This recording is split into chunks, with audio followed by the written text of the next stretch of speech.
Hey everyone, welcome to New Slang. I am music journalist Thomas Mooney. This is episode 114, where I'm joined by country singer-songwriter Zephaniah OHora. Zeph has a new record coming out at the end of this week. It's called Listening to the Music, officially out Friday, August 28th, which, side note, August 28th is a mountain of an album release date. It was sometime in late June when I first noted that it was shaping up to be a stacked Friday release. Here's what's coming out: the aforementioned Listening to the Music by Zephaniah OHora, Western Swing and Waltzes and Other Punchy Songs by Culture Wall, who was on the last episode. If you haven't done so, check that one out. The United State by Justin Wells, The Southwest Sky and Other Dreams by Karen Jonas, The Last Honky Tonk by the Reeves Brothers, The Barfly Sessions by Heidi Newfield. You may know her from fronting the country outfit Trick Pony, Shape and Destroy by Rustin Kelly, No Matter Where It Goes From Here by old friends Wood and Wire, and many, many others. And yeah, you'll see a handful of those coming out on upcoming episodes of New Slang, so stay tuned. Alright, so Zephaniah OHora, Listening to the Music. This has been one of my favorite albums of 2020. I've kind of been enamored by this album since it came into my hands earlier this year.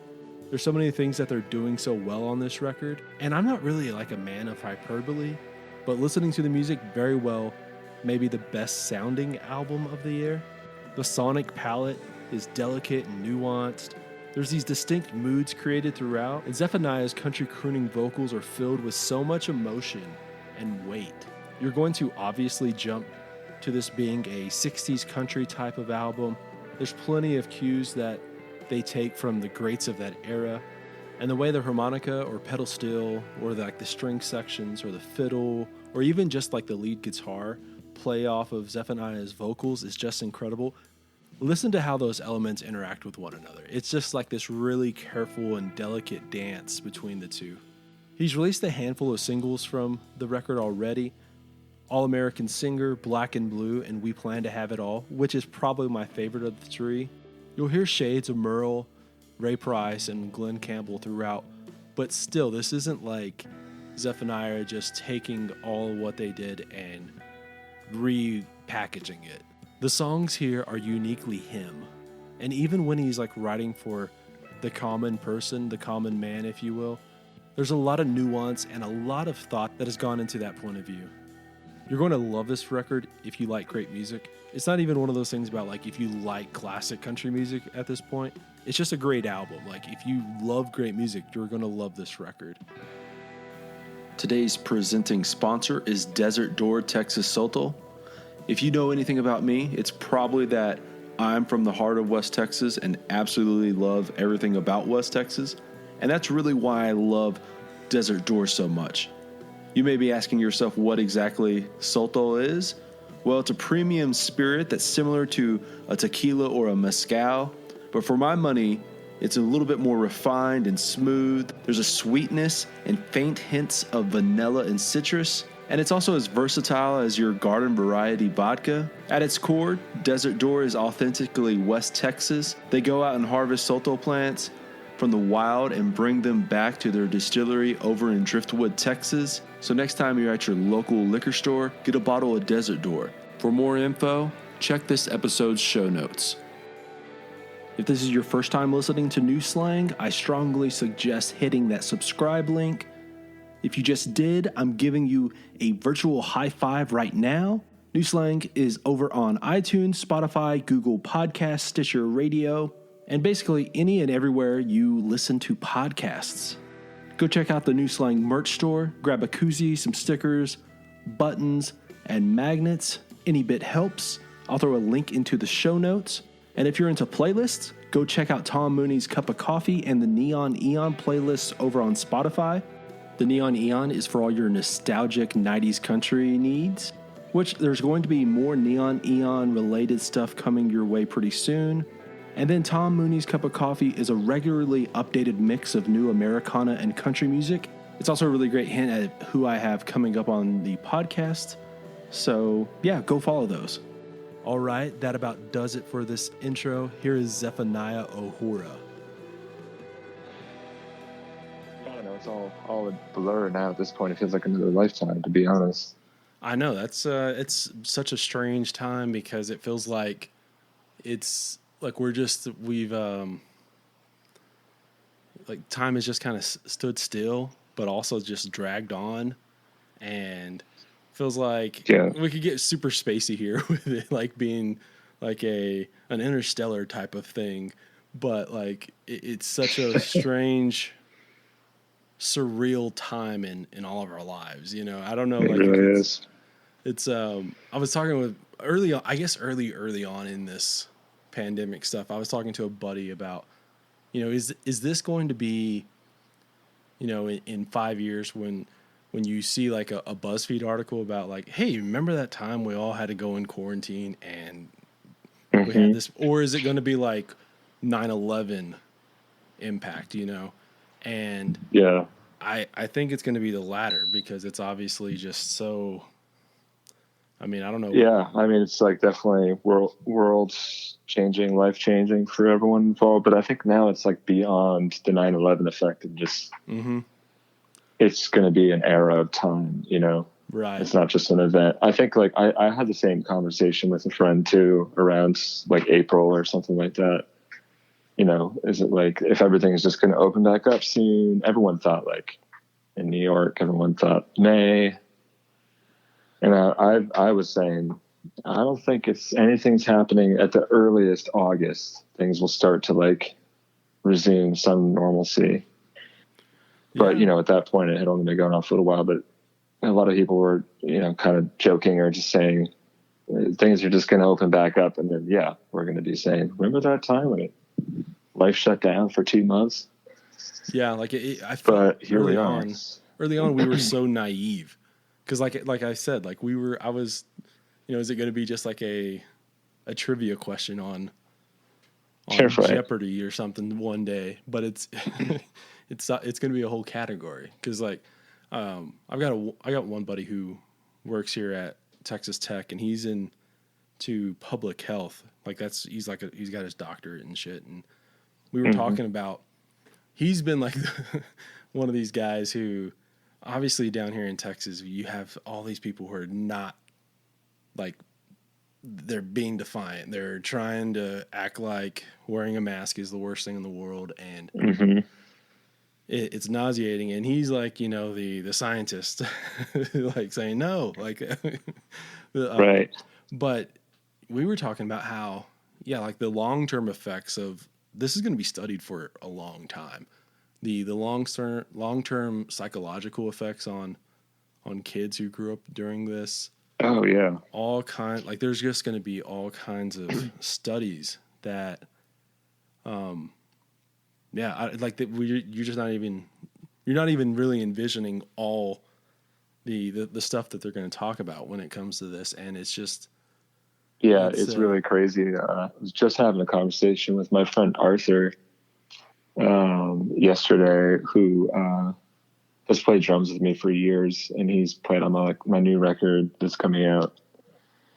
And we've known each other since I started working when that place Skinny Dennis opened up that I work for, and so we play at Skinny Dennis like once a week together, sometimes twice a week. He's an amazing drummer, but he's got a 5-year-old son, and they actually just went back to his hometown in Tucson, Arizona for a while, like where his parents are, just to like ride it out. But it's funny, they left here in the peak and now they're back in New York. And, you know, now Arizona's having their peak. But he was saying the exact thing, you know, because his kid is 5 years old. He's actually going to remember, you know, when you're at the playground, like keep your mask on, like don't get too close to those kids over there, you know, stick 6 feet apart. His childhood is going to be slightly defined in some way of wearing a mask is going to be, you know, a pretty large part of his memory. We were just kind of talking about what that means and how long that goes on for, you know, if you can't go to school or you're learning remotely or only going twice a week, it's just going to completely change. Yeah. Like you said, it's 20 years from now, you know, even mm-hmm. if everything goes away and back to some state like we were in before all this, it's weird. There'll be a whole generation of adults that a chunk of their childhood, or maybe their whole childhood, was wearing a mask and social distancing. Yeah. This is like really bizarre. Yeah. Well, it's the, like, at what point do you like lose that innocence? And I mean that innocence in the, Sure, you become right. aware of like your surroundings, I guess like what I'm kind of thinking of right now too is just how, at some point back in the, like the big thing in the 60s was like, oh, people just hitchhike everywhere. They don't lock their doors. And then, of course, then we become accustomed to, these huge, massive serial killers. And then people become aware of like, oh, you know what? There's danger. And so what do we do? Right. And I mean, it's kind of apples and oranges comparison, but it is something of like you're becoming more aware of your surroundings. And yeah, absolutely. The boogeyman is real in some sense, I suppose. Mm-hmm. Well, yeah, that's interesting. Like, I mean, my dad's 70, 71 now. And, he grew up in the time period of, like they had the bomb drills, in school, where lots of kids in that generation, I think, had some sort of trauma in some way, if you will, with, having to duck under their desk if there was like a nuclear attack or something. Right. Well, that's the comparison right there is for our generation. It's what happened. I'm assuming you're probably around my age. The big thing that happened that changed everything when I was in junior high was Columbine, and that became a giant, you're aware of your surroundings. And, that was such a foreign thing before that happened, that's, so, yeah, I don't know. Absolutely. Yeah. I guess I was, I'm 37. So I don't remember what grade I was in when that happened. I was just in the beginning of high school or maybe 8th grade but yeah, same, or like the Oklahoma City bombing. Like that was another one I can remember that being covered on, like we had like what was called like Channel 1 News, which I think I was in 6th grade. So we'd watch it, first thing in the morning. They would I remember put this news thing on TV, and the host, I forget her name. She's actually Lisa. I can't remember her last name, but she's actually got some new show or something now. Like but it was like a school education. Right. I remember that show. Like I think news Anderson channel. It was almost like MTV or something, but it was just like learning. Anderson Cooper, I think, healthy world news. I don't know. Was Anderson Cooper on that? Yeah, I think so. Like, weird. It's I remember like we would always try and I think that came like on in our 2nd or 3rd period class, and we all like that for some reason. That period was like 10 minutes longer, specifically for that show. But like our teacher would like, punish us by we have to get into class sometimes, and we would just that kind of thing. But we I don't know, it was I've not thought about Channel 1 in forever. I haven't actually. I mean, I only recently mentioned it to someone that I was talking to, because I saw a headline about it, and I was like, I forget her last name, but I remember her specifically, and I haven't thought about that and since God knows when, 7th or 8th grade, I guess, is probably the last time I saw that show or something. I don't know, but well, relating this to, obviously you have this new record coming out, and then you mentioned working at Skinny Dennis. How has this all affected the way you were planning on releasing this record? Did you initially like plan on getting it out earlier or anything like that? Or I definitely plan on getting it out earlier, which I suppose is the story for most people. Especially if you're independent and you're reliant. So I did like a Kickstarter campaign, and that paid for most of the initial costs of the record and paying the musicians and all that. Which I had done a Kickstarter one time before that, which was before I had my first album out, and that was mostly just local friends and like family members. But this one was a little bit, I raised a lot more money, and it was more that I had somewhat established myself out of at least a few fans out there. So I was able to almost treat it like a pre-order or some special opportunity to get, unique items. Mm-hmm. So we did that, and I think we finished mixing April 2019. And then I went through just the stage that I felt was probably just going to be a waste of time, but you got to try it, is to kind of shop it around to labels and see if somebody will pick it up. Because the other, issue was also that I needed more money to cover mastering costs and, printing and, all the artwork and all that other stuff that, right. Doesn't seem like artwork's that expensive, but it all adds up, and mastering is really expensive. So, I did the shopping to labels, and then just decided to roll with the distributor that I'd done my first record with, and just kind of be in full control and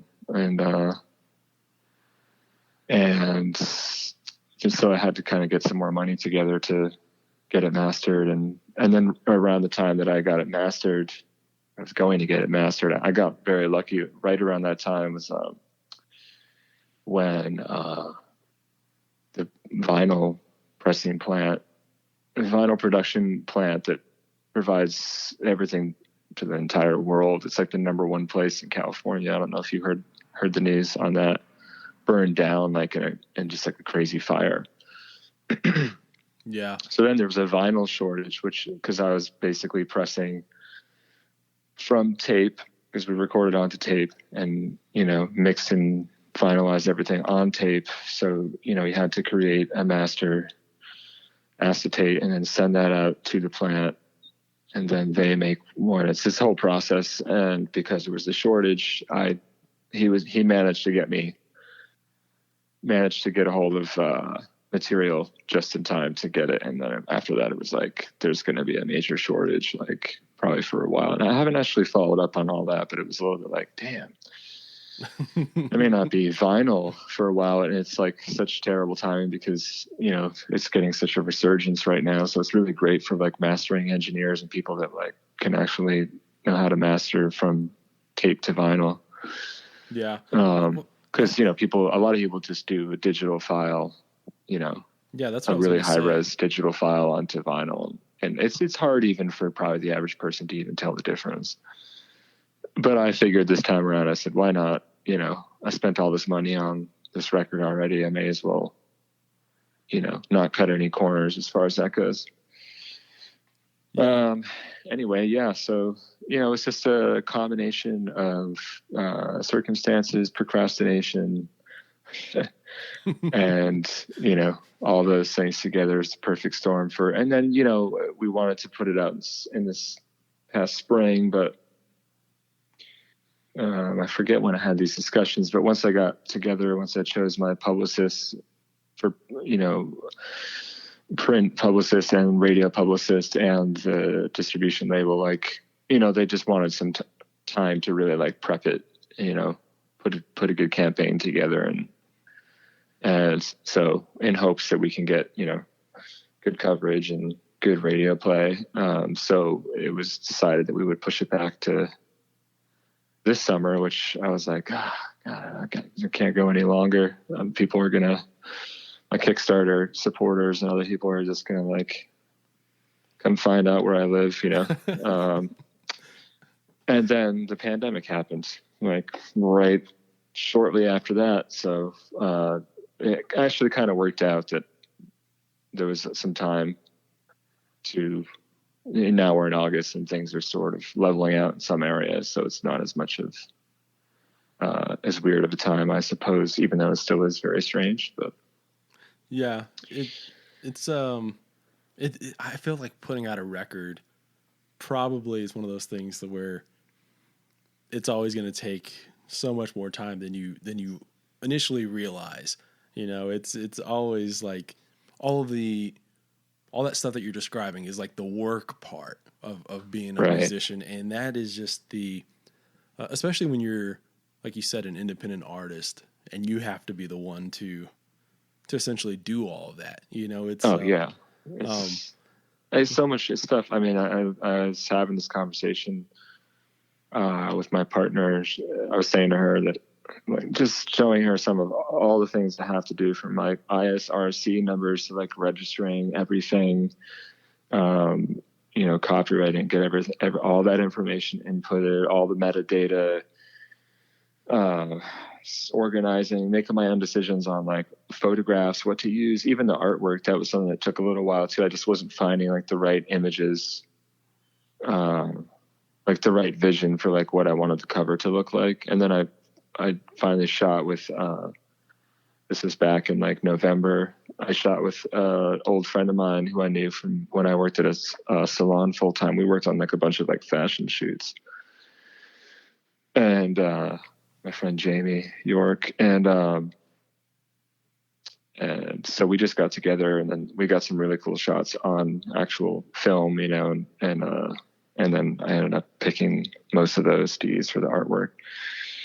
But yeah, just all those, it's just insane amount of little things you have to check off that, someone who has a big team, I suppose, could take for granted, unless they already paid their dues and did that once. But some people don't ever have to, they just right place, right time, or they're extremely talented that someone just wants to scoop them up and do the whole thing.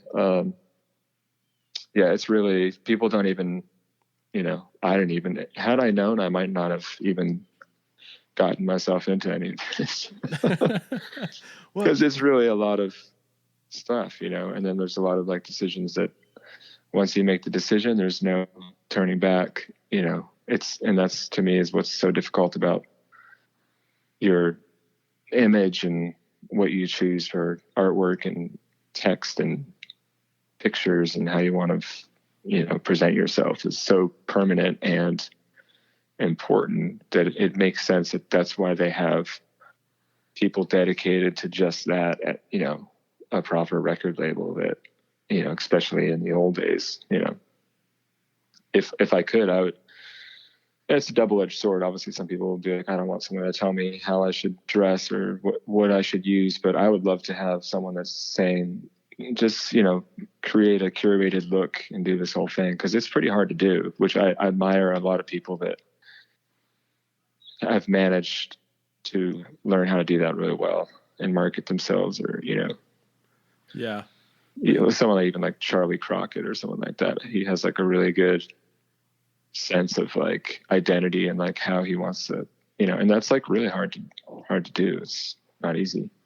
Right. Well, it like you're saying, it is everything from, the way you dress, but like something so simple as what font you're using, like just drives a certain direction. And that is, I mean, like, it sounds so crazy, but like font is so important. Like once you can go through a million different typefaces before you find the one that you're like, oh, that's what I need.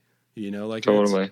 I feel like anyone who's ever even just designed a T-shirt or something has gone through a little touch of that. And obviously you're saying, this is a record. This is for, for all time. And sometimes, like, I don't know, like you're talking the double-edged sword.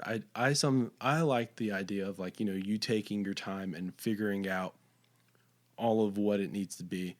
But then also, I'm also one of these people who thinks that a record should be like a snapshot of that time. Totally. You know what I mean? And I mean, it's, that's, I think, I haven't made many records, so I don't know, but from people that I've talked to, seems to also just be the thing. Like, I mean, if I had a way of going back and re-singing my entire record, I would, because it's the kind of thing where in the moment you're like, this is where I'm at, and then you change and what do you think? Why did I sing it that way or this way? But it's just the natural thing. Like, oh, maybe we could have done it this way, or, and it's just, but it's, you're capturing a moment, and unfortunately, as more time goes by, you kind of start to look back and you hear stuff that other people wouldn't hear, and you want the ultimate goal, I suppose, is to make more records that you eventually become better at, like really capturing exactly, having full authority over, like, how you present yourself sonically. And it's interesting, it's all that stuff, and it's so permanent too. So it's like, you don't want to think about it too much, but you don't want to, be too reckless, because it's got to be something that holds up over time, Right. Well, it's part of those, it's one of those things where if someone's making it look easy, you have to realize, like, there's so much work to make something look effortless. Right. Right. And, I don't know. It's such a, in saying all that, like, I really like the record. I like the way it sounds. But of course, like, I've had it for, 2 weeks or something like that. And you've been around it so much longer. During all that time, after you've finished recording, after you're okay, this is the record, and then you're doing all this business aspect, is that whenever you feel like, I don't know, is that the period where you most second guess what you've done before? Or is it like partly also, I'm ready to move on to the next thing, as, from an artistic standpoint? I'm not sure when it happens. I think, like, initially I would say that, like, I can't speak for anybody, but I would say, unless you're Bob Dylan or someone like that, most people, I would imagine, they get their initial mixes from, like, tracking, and they listen to all the songs, and you're pumped, and you're like, this sounds great, or I need to fix this thing or that thing. And then you go into the final mixing process, which is like, just really just like such an amazing experience, but also, it's so much pressure, because you're like, okay, this is the moment. I'm mixing this song, and, like, after it's mixed, it's done. I don't have the money to, like, go back and do it again, because, we took our time. We maybe mixed 2 songs a day, or like maybe 3 songs. Mm-hmm. Ideally, you have, like, even more time than that, really, because there's this, but you get. But anyway, it's really tough to say, like, when that happens. But I think that most people probably listen to their record before anyone else has heard it, and you keep, you're excited about it. You're picking out, like, which tunes are going to be the lead kind of singles, what your track sequence is going to be, which is another, like, incredibly challenging step of that whole process that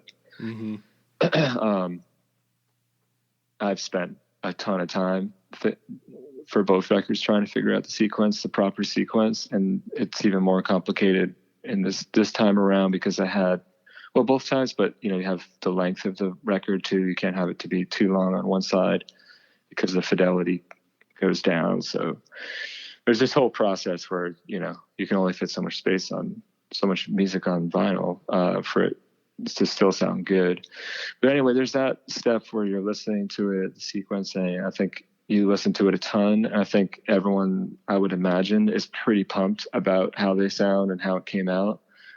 And I think maybe it's once it's, like, in the process of the stage I'm in now, of it's real and people are going to start critiquing it, or, listening to it, and it's out there. It starts to feel by that point like I can't listen to it, or I don't want to listen. I don't even want to hear. Even with my old record, it's just like, I don't really want to hear it. Like, sometimes my younger brother actually lives in the same apartment as me, same apartment building. And we'll go over their apartment before lockdown. I suppose we were doing this, and we'd go over their place for dinner. They come up here, but when we'd go over their place, sometimes as a joke, he would put my record on, like, cue it up with the, and I did, just turn that off, man. Like, come on, like, Right. But he just liked to prank me a little bit, But it's just like, but I don't think everybody has that. Maybe some people really love hearing themselves sing on a recording with all their family around. But yeah, that's so I think it kind of changes. Like, yeah, once I think it's different for everyone, but I think once you get to the final real stage of it, and then it only gets maybe stranger. Like 2 years from now, you're like, wow, like, what was I thinking there? Or you might say, wow, I forgot that I sang this song this way. I've sung it so many times now, live or whatever, that it's like, I feel like I sound totally different now, you know? Yeah. Yeah. So yeah, I guess it happens at some point around there, but I'm sure there's plenty of people out there that just never, once it's done, they never listen. But I'm willing to bet that there's a large majority of people that might claim that, but it's probably not true. Yeah. I don't know. But I think someone like Bob Dylan or like incredible artists like that, they have this whole thing where they made a recording and like, that's the only time they just never looked back, you know? But they also put out recordings, you know, in the 60s and 70s, or up till recently, people were putting out a couple albums a year, you know? Mm-hmm. That was the norm. Nowadays, you know, a lot of people, even on labels, wait 2 years, you know? Right. Yeah, that's such a weird thing right there. Back then, releasing, not necessarily weird, but, you know, releasing at least a record, you know, once every 12 months. And, right. You know, you've been using Dylan as an example there. I mean, he wrote all that stuff, obviously, but like somebody like Willie Nelson, you know, he would do records of you know, Sings Christopherson or, you know, stuff like that. Right. A lot of covers. And I find that amazing, is that they were putting out so many records back then. That was more the thing, is like you weren't writing 12 songs and then recording a record. Exactly. There's so much more expectation. I've been complaining about this for years now. But, you know, back then, there was no shame in doing a cover of someone's song, even your own peer, you know, or like someone you're in a contemporary setting, like that's also on the charts, or like also, you know, somewhere around your level, or like a little bit above you or below you or something, as far as the ladder goes. You know, that people just, I mean, obviously we know, like, if you know a little bit about country, you know, people like George Jones, you know, didn't even ever write a song. I don't think he ever wrote a song. You know, there's just certain people that were like incredibly gifted at picking songs, you know, like Elvis knew how to pick, you know, the right song that he could, you know, make that his own thing, you know. And there's so many people like that. Obviously, all those legends back then, you hear that they just, when they did do covers, they knew a good song when it was a good song, and they knew they were going to be able to turn it into a hit, you know? Right. But yeah, it's interesting because nowadays, if you even have if you had 2 covers on your record, that might get mentioned in the review that like, well, it's a pretty good record. There are 2 covers on there, but, you know, and so now it's like we're expected to, and even co-writing and stuff like that. Obviously, a lot of that happens in like Nashville.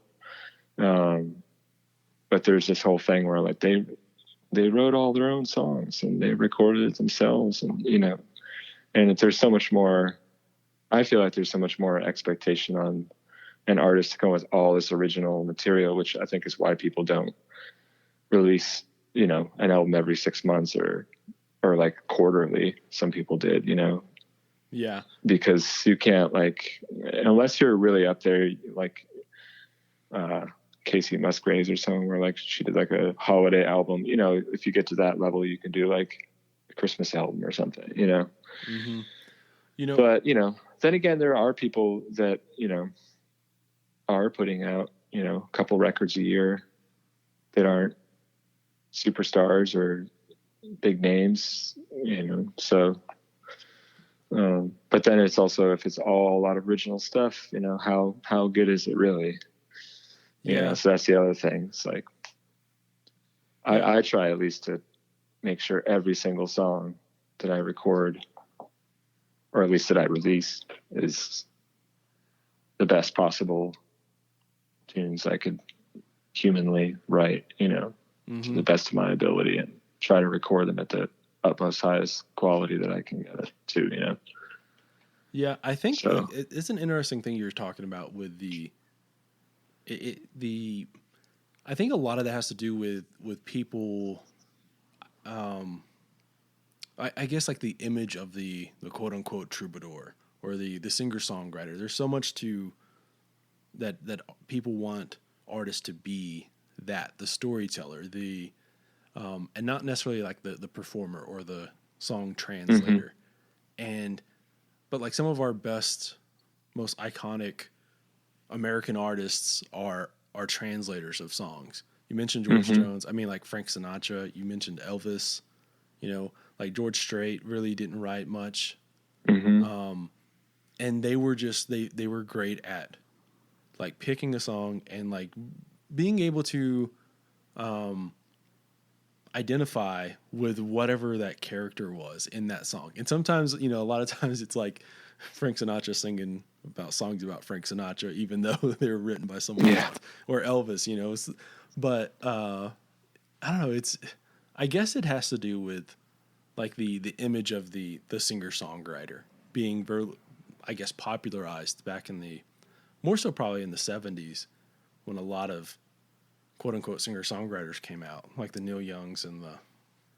Yeah, totally. Yeah, I agree. Yeah. And that's the interesting thing though, when you record your own songs, the Paul Simons, you still have to get into that character, or you kind of need to find who is this person, or like which part of me is this, or, if it's not even about me, but it's about someone else's circumstances or happenings that I'm trying to interpret and somehow make it, universal, or at least something that other people could also relate to. And that's like every level with the lyrics, but also just like the performance of it in the studio, which that changes then too. It's like the more time you spend singing the song, or the longer this song exists, as this little universe, it's the more it can kind of change over time, so that character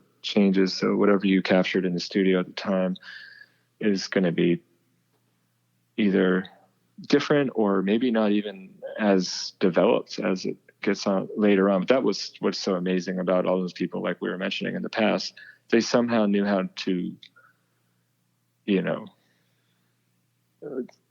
cut across space and time, and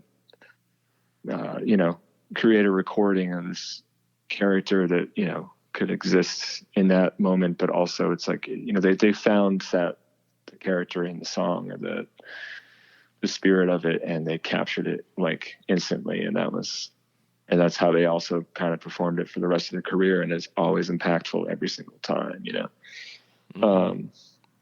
It's a really, but yeah, I think the 60s also opened the door for that, when the Beatles came along. That was kind of the beginning of a lot of that too. Obviously Dylan, but the Beatles especially, like, as for everyone's collective conscience, like musically, it was like, here's a bunch of these guys that, like, not only do they look really stylish, they're really good looking, or they're cool looking, they write their own songs, and their songs are being played by classical, symphonies, or, it's like orchestras. I mean, that was kind of the dawn of that, in some sense. And then definitely like the 70s came along, and it was like the singer-songwriter, like now an individual is going to do that, not even a band. Because, I think the 60s was definitely bands. Right. But it was like, okay, like, McCartney and Lennon, or Jagger and Richards, or whoever, it's like these, or, even like the Grateful Dead, like, they had Robert Hunter was writing their songs, but Hunter Garcia, it's like these songwriting teams that represented a unit or a band. And then the 70s came along, and it was like, okay, now it's going to be, singer-songwriter, someone that used to be in this band, Neil Young, or whoever is now. And then it's only just progressed even further to, I think, even more expectation, especially now that labels are doing less and less, and have less and less money, and you know, it's like you kind of have to do it all if you want to really get up there with the big dogs, or even move up at all, you know? Yeah. You know, the Beatles, yeah, that's like, I guess everyone's heard like how one of the main reasons why they started writing was because you're realizing like the royalty aspect of all this. And, the more covers you do, the more, the less money you get, you know, at the end of the day. Right. And so like the Beatles, one of their main reasons early on, not just for the artistic expression, but also because they wanted to, I guess, you know, focus that money going towards them and not people outside the band. Right. So like, yeah, that's, I don't know. It's such an interesting thing about how like popular music has kind of changed over time, but also in a sense stayed the same. Like a lot of things business. Are still, I mean, the age old stories of artists signing contracts, you know, even back in before the 60s, but obviously there was a big boom in the 60s, and then, you know, people just signing their life away and not even realizing, getting totally screwed. Mm-hmm. You know, and all the like greed and, you know, corruption and backstabbing or what have you, the higher up you get in the system.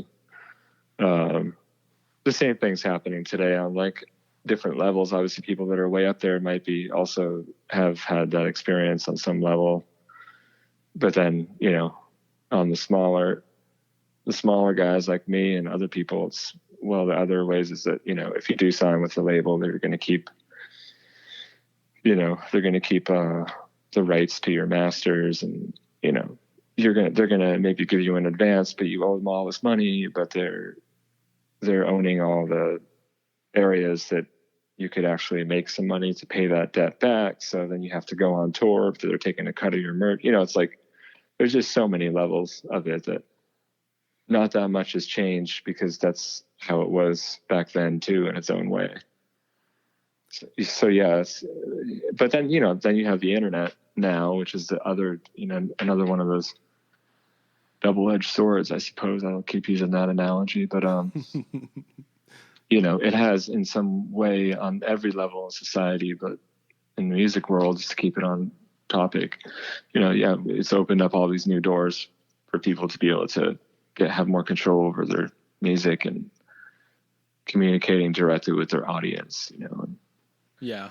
So that's interesting, because the internet in some way has completely destroyed the livelihood of a lot of musicians because of, you know, the beginning with like Napster and all that, you know, which all turned into Spotify and all this stuff. But now there's new things, you know, like Bandcamp, which is really great. That's like to me, Bandcamp is saving the day right now for so many people. And, you know, you can actually sell your music online pretty well in a cool layout and a reasonable system, and they take a little cut, but, you know, it's pretty cool. But so that's, you know, there's a lot of technology has really made it more difficult in some sense. And then it's also opening up all these different little doors for you to be able to independently thrive on some level.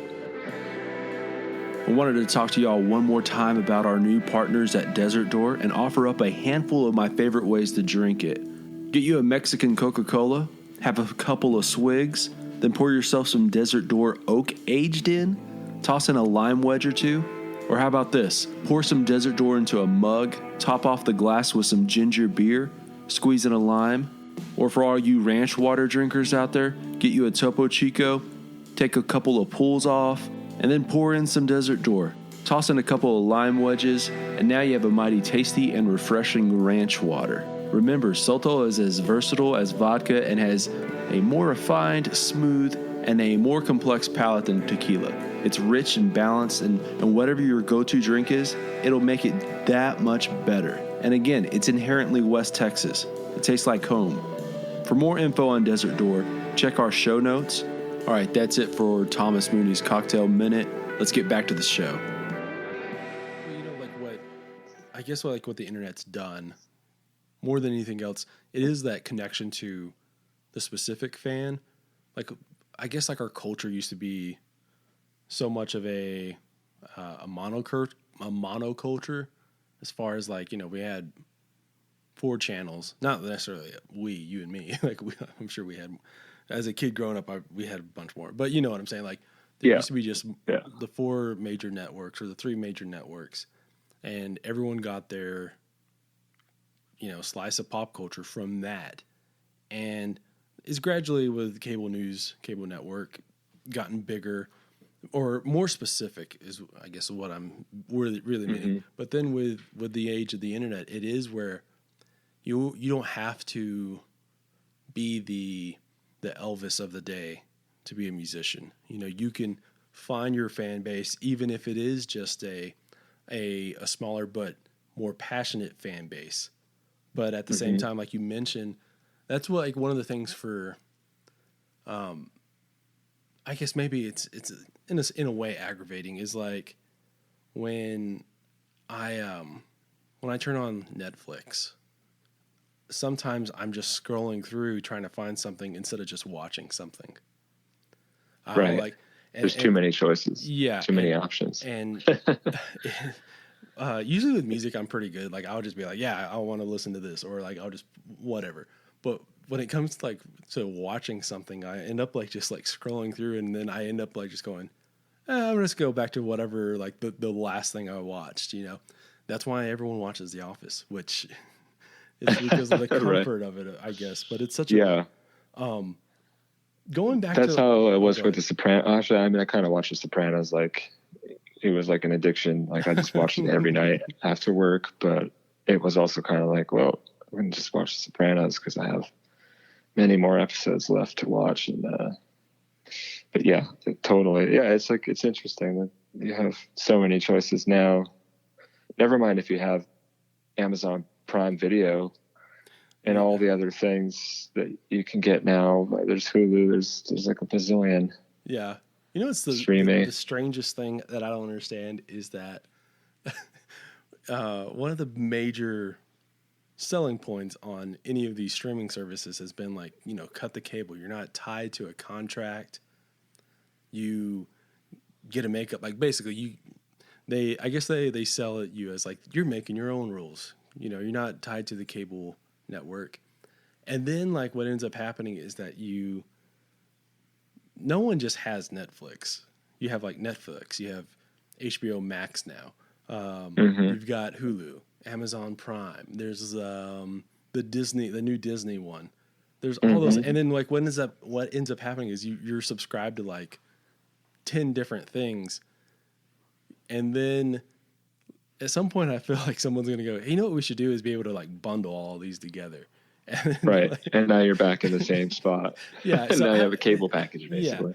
Yeah. And I don't know. I feel like at some point, like in 10 years, there's going to be like a genius who does that. And like, who's going to make a ton of money. Yeah. Like some Silicon dude. And I don't know. The next Bezos genius or whatever. Yeah. Yeah. Don't get me started on. Oh man. Yeah. I saw someone posted something the other night, just on his wealth amount. He makes $212 million a day or something. Yeah. It's because it was like, oh, he gave $100 million to this charity or that charity last year or something. But they're like, he's actually not giving much money at all because he makes twice that much in a day. Right. That's the yeah, it's so bizarre. Yeah. Like I know a lot of people who argue back going, well, he's giving so much more than you're giving. But it's like, yeah, but like in comparison, that's me giving, $100, so we're not on the same level here. Right. So like we're talking about two different things here as far as like how much we're giving and then how much of something we're giving. Let's not confuse the two. Totally. Going back to the new record though, like you were talking about how even as a singer-songwriter, you need to be able to empathize with these characters that you have, that you create. How long do you typically like try and, I guess, get in that mindset as you're writing? Like what is that process like of coming across somebody that you want to write about and then trying to understand their world and create their world? I don't do like a ton of, I don't write, I don't sit and think about, I don't think that I'm a storyteller. I think that are people that are, I guess you have to define what a storyteller is, but I think that people that are storytellers, songwriters really write, about events or, real people or some sort of archetype, that can be painted, a picture can be painted in your mind through the lyrics of what this person or so much, it's so real through the lyrics that person does exist somewhere in some reality. But I think, I'd say that a lot of times when I write, it depends. Sometimes I have music first. There's always that question that everyone asks, and is that music first? Sometimes I just write lyrics. But I think there's just certain different aspects maybe of my personality, or I really think that if anything, I'm trying to get into the character of wherever it is I'm writing from, my past experience or a particular event or series of events or period in my life that I'm still drawing from those experiences in some way. And so I'm kind of reacquainting myself with that character, who I was then, because I think most of my songs I write pretty much from my own experience for the most part. I have like a new song, like that song that's sort of a apolitical tune, or however you want to look at it. All American Singer, which was the first single. And that one I spent the most time, I think, which, I don't do any like weird stuff like go out into the woods and, try to find myself or like get into the, character acting or, it's like I don't do any stuff like that. It's more like I spent a lot of time thinking about current events, recent events, past events, things that are going on, conversations I've had with people and types of people there are, particularly in this country, and, sort of just also imagining that those people are also human beings and they have, everyone's just coming from their own perspective or their own angle, and I suppose I spent a lot of time just rewriting that song, like every line, laboring over it for quite a while to make sure I got it right, that I wanted to try to capture like some sort of collective experience and not have it lean too heavily in either direction, politically or socially or intellectually, and just try to sort of point out a little bit of the nuance or a little bit of the details going on. That's probably like one of the few times I feel like I've actually had to spend thinking about characters or types of people and like how they live and think, I don't know if that answers the question, but Yeah, like that song, it's such a strange thing because it kind of like it does kind of tap into a little bit more of that monoculture that I was talking about, because it's very, you're you do come across, you do come at it at a in that way, like where you, I guess what I'm trying to say is like back in the day when like Johnny Cash was singing like a quote unquote political song, or Merle Haggard, mm-hmm. or Willie, you didn't ever necessarily think of them as being like an extremist on either side, but just Mm-hmm. rather just a for lack of a better term, like just the a proud American, or like, you know, the critical American, and that I feel like you really walk that line on that song. Yeah. To borrow a phrase, I guess, from Johnny Cash. What'd you say? I said you walk that line, and then I was like, no pun intended, Right. kind of thing. But yeah, I mean that's how. I mean, I have noticed that more and more people are writing stuff. It seems right now, like, I mean, in at least in the singer-songwriter country world, but not like, I'm not talking like, you know, pop country or what have you, but, you know, like Americana, like the little world that we're in. right. There's definitely like people are definitely like outspoken on a particular, like, they're definitely on a particular side. And that's one thing that I've noted, that I would have that discussion with different people, friends of mine, other songwriters, where I said, you know, it's interesting because I always found like, and I guess we keep going back to Dylan here, but I mean, he obviously had some really like scathing tunes, you know, like Masters of War, like, you know, there's just so many protest songs, or even songs that weren't protest songs that were just about, you know, the troubles and problems of the day. And he was not, you know, he wasn't neutral about it, but there's still an approach with the way he wrote his songs and all these other people that you mentioned in that time period, that, you know, they're not like really pushing one particular side. They're kind of trying to get everyone to sort of do a little bit of self-reflection, but also just to point out, you know, the things that are going on in a couple of the different angles that's being perceived, that events are being perceived, or, you know, the country's, you know, direction and how it's direction it's going in, you know, is like all under the banner also of like still feeling as if America, or our idea of what this, you know, country could be or is, that you're not throwing that out, that's still this like thing that is salvageable, and like there's some inherent goodness and fairness in it all.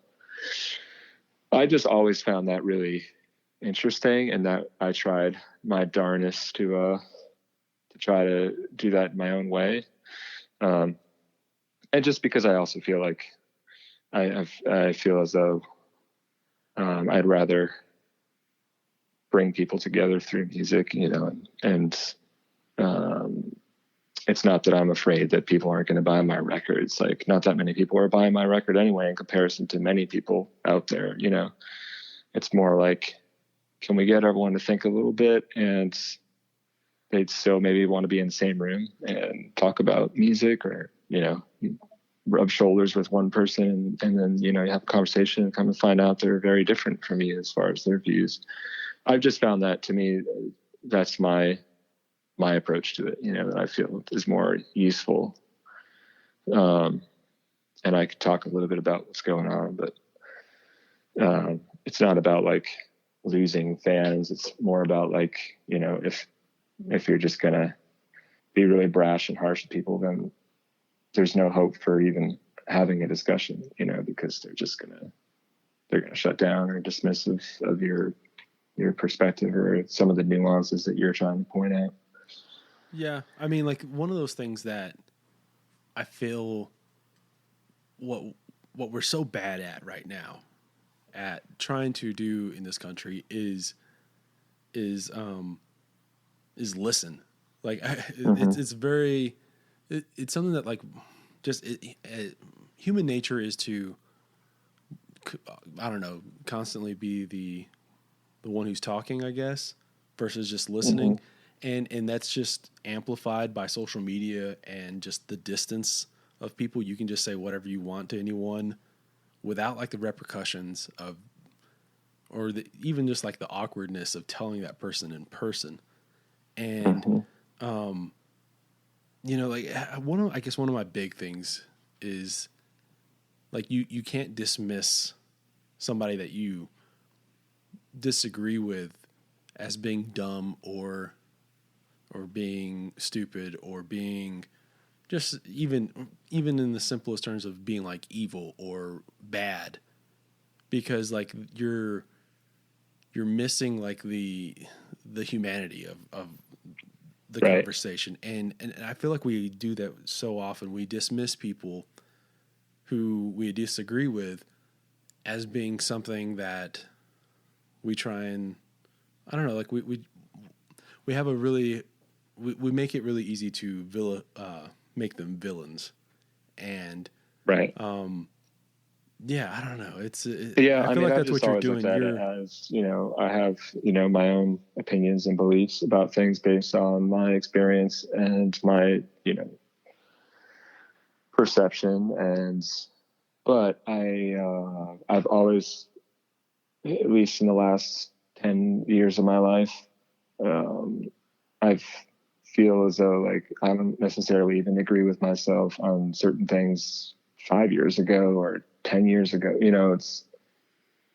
I feel like the whole point of having the conversations and being able to, discuss things and not being shut down or what have you is, and in turn, people listening, is that it's the only way if I can speak my mind and speak my ideas without fear of, serious consequences, then my peers and people that I respect can critique my ideas, and then I can go back and say, okay, that I didn't get a very good reaction from that, and that's not what I was. That could be what you're intending, is that you want someone to react negatively to your ideas or something that you state.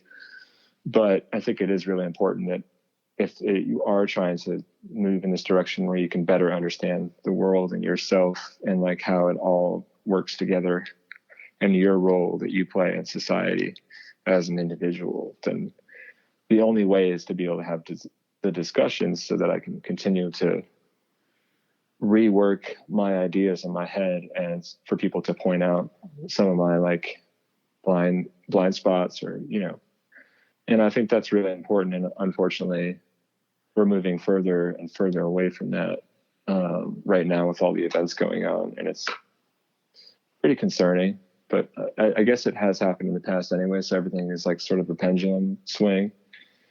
But that's just how I've chosen to live my life and how I communicate, is that I'm not going to draw too many like serious hard lines because I'm still a work in progress, I'm still learning about the world and myself. So I don't really want to stop at this moral high ground over here that this moral mountain someone's standing on and say, that's the truth. I found it. Here it is. This is all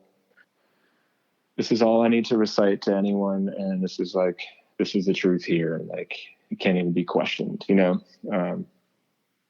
that to me is pretty alarming and just not the way I want to go live my life, because that's not how I live my life in all the other aspects of my life. I try to always be in search of, the truth or the meaning of things, and with that, I think you really have to approach the world humbly.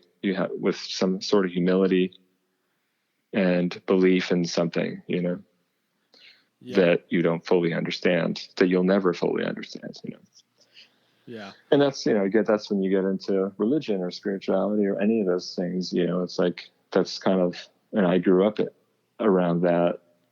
But even since I was a child, I wrote the title track of the record, Listening to the Music, is about that. And it's about just, this sort of mysterious thing of why we're here and like how to find comfort in some sort of belief in something else that's bigger than you, even if it's just a coping mechanism, but I do think it's more than that. But anyways, I'm rambling on a little bit with that, but that's just my view now, which could change in like 10 years, who knows? Yeah. Well, that's something too, is like, we're so much of a,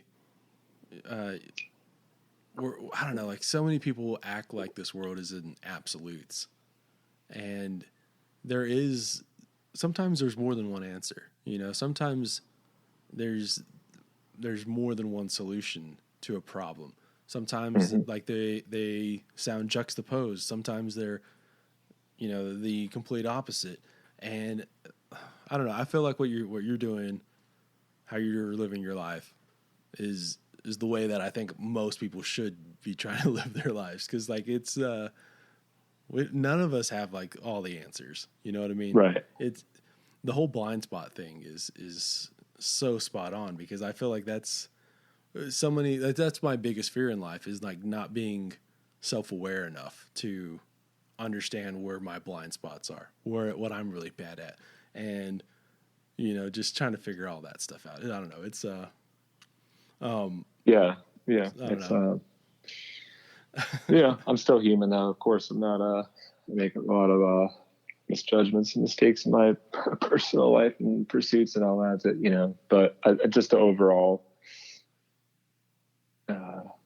search of information and truth, and trying to be open to so many potential different solutions or explanations for things. That, to me, as long as I always keep that in my mind, then I won't ever fall too far down any ideological trap or religion or whatever that could potentially get me into some mindset that is the opposite of being open-minded. Right. Yeah. Kind of going back to the record here, or actually just going straight back to the record. Yeah. This, Neal Casal produced this record. How did you first initially meet Neal, and how did he end up, producing this record here? Well, I knew of Neal for like a long time. And of course, like John Graboff played on my first record, and I had become friends with him, just in the New York scene, playing around town. So I kind of knew of Neal, and of course, like Bryan Adams and the Cardinals and all that. Like, I hadn't gotten super into them, but I definitely had heard stuff. And of course, people were always talking about those records for a long time. So I always heard his name and John Graboff's name eventually. And,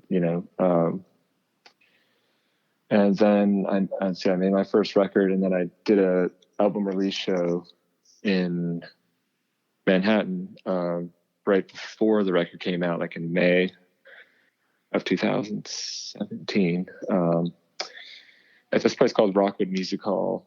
And so I did my release show, and my manager and friend, Gary Waldman, came out, and I just kind of was sort of starting to work with him. He was helping me out with stuff. And I'd also become friends with like Dory Freeman, and he was working with her, and I knew Teddy Thompson, who he was also working with, and he was good friends with John Graboff. So anyways, he came out, and he brought Neal with him and another friend of theirs. And so I met Neal for the first time, like, before I went on, and like, we just chatted for a second. I was like, wow, that's really cool that this guy's here. I'm like, pressure's on. Another really incredible musician and person that's well respected is in the room tonight. So hopefully it's a good show. And then he just, after the show, like, he came up to me, and I was selling my merch, selling the records there or what have you. And he was just like paying me like the highest compliments. And he was just so pumped. He was like, man, that was amazing, man. Like, he was just, man, like, I need to get, like, can you like 2 copies of the record? Like, this is, man, the songwriting, like, the performance is great. Like, the whole thing is like, oh man. And then, so then we kind of kept in touch after that. Yeah, that was like the highlight of my night, was meeting him, and then just afterwards, just like connecting with him, and just like such the genuine compliment and just the genuine like appreciation that he was showing me, just really reaffirmed what I, made me feel better as an artist. So, that was like, wow, that's really great that this guy came out and like didn't even know me, and like you know. And so then he, tweeted at me a few times and said for people, check out this record. It's really great. And we kept in touch. And then a couple months later, his band Circles Around the Sun was playing a show in Manhattan, and it was like post-Fish show. Fish was doing all this like 13 nights at Madison Square Garden, which I'm not a Fish fan, in case anyone's wondering. I'm a huge Grateful Dead fan, but I just can't do the Fish thing. But anyway, Gary said, hey, if you want to come out, and my friend Ray Foley, who I know separately, has known both of them for years, who I actually this guy Ray Foley, I cut his hair at the salon. He lives down the street from the salon that I worked at for like 10 years. And it just was like, oh, he's like, I know Gary. And like, he was talking to me about Neal all the time and giving me CDs. So it's funny because then I met Neal. So Ray Foley kind of introduced me as well. But anyway, so Ray was going to this show, and it was like Circles Around the Sun was playing like an after party show, post-Fish concert or whatever. And so then, I just had like a really nice warm greeting with Neal, and like we just like talked for a while, like in the green room before they went on. Like, this is like they weren't going on until like 12:30 in the morning or something.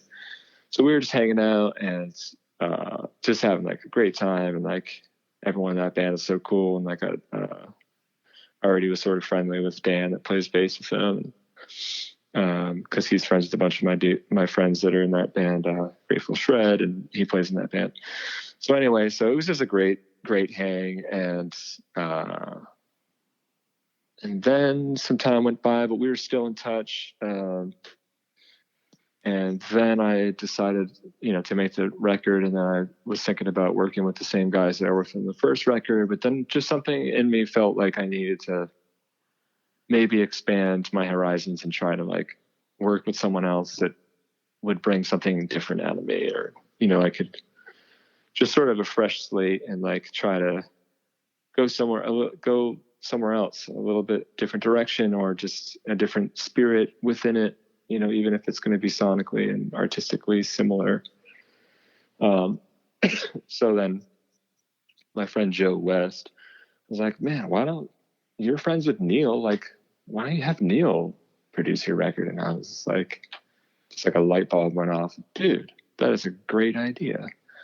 So then I called Neal up, and he thought I was just asking him to like overdub some guitar parts or something. He's like, yeah, man, I'd love to. But I was like, no, I'm asking if you can produce the record. And so he's like, oh man, it's like, I'm honored, but I really got to think about that. I don't know if it's, I want to make sure the right person does it. Like he just had an incredible respect for like, making sure the right person was going to produce something. And then shortly after that, he was like, tell me about this song. So then we just started talking about the songs, and then we didn't even have a conversation of officially, let's do it. It was just like, we're in it now. Like we're talking about the songs and like how we can record them and who's going to be on it. So from there, it was just, we made the record after that. And it was just such an incredible experience on every level. So that's my long run around answer for that. Yeah. Well, it's always weird or not weird, but I always wonder like how, an artist finds the producer, as far as like, how do you ask somebody to produce the record, or is it a lot more formal than the average person thinks, or is it more, just like that phone call, hey, we're buds. I know this is something that you do. Would you do it for me? I don't know. It's yeah, I guess everyone's probably, there's like lots of situations where they're just like, all right, this is your producer or whatever, or like this huge producer might even like reach out, be like, hey, right, I want to produce your record. And it's just kind of like formal and like, but it was an interesting process for us because like John Graboff is on the record, who's played tons of music with Neal, and like they've known each other for like decades, and then Jeff Hill played bass, who played in like a bunch of bands that Neal was in. So they were like old friends, playing music together since their 20s.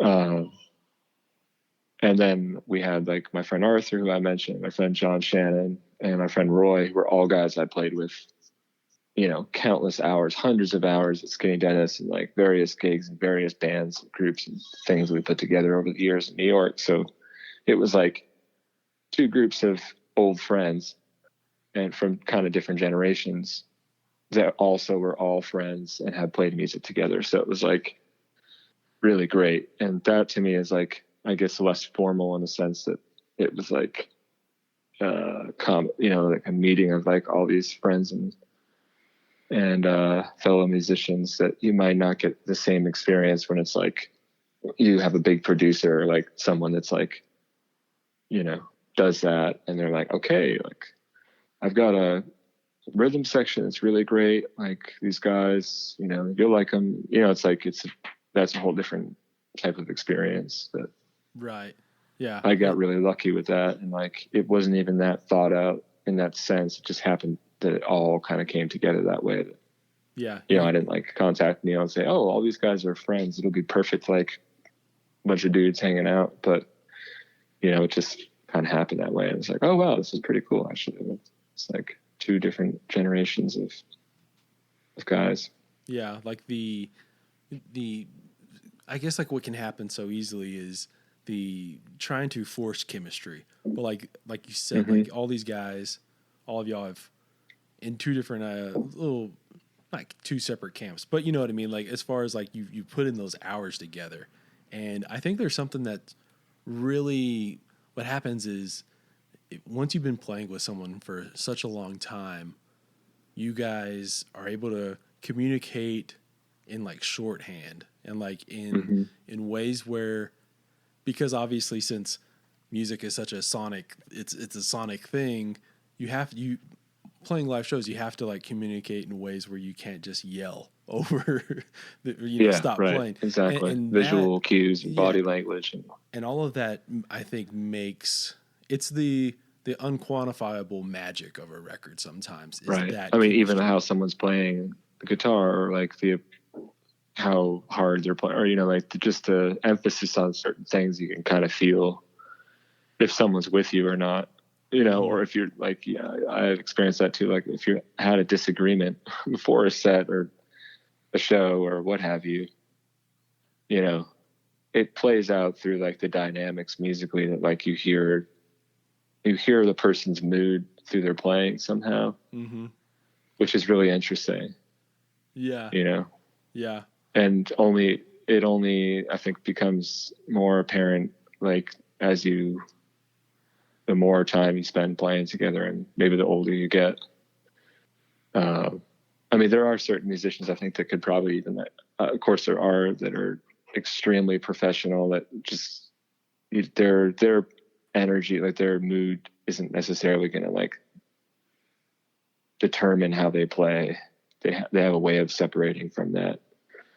But when you're all friends and stuff playing and like having disagreements or this or that, it's like I have heard, or like we're all in a great mood and like we're like pumped. You hear like a little bit of a new side of the person's playing. You're like, whoa, he's really going for it on that solo. That I can tell that like he's in the zone, Yeah. And it's great. Yeah.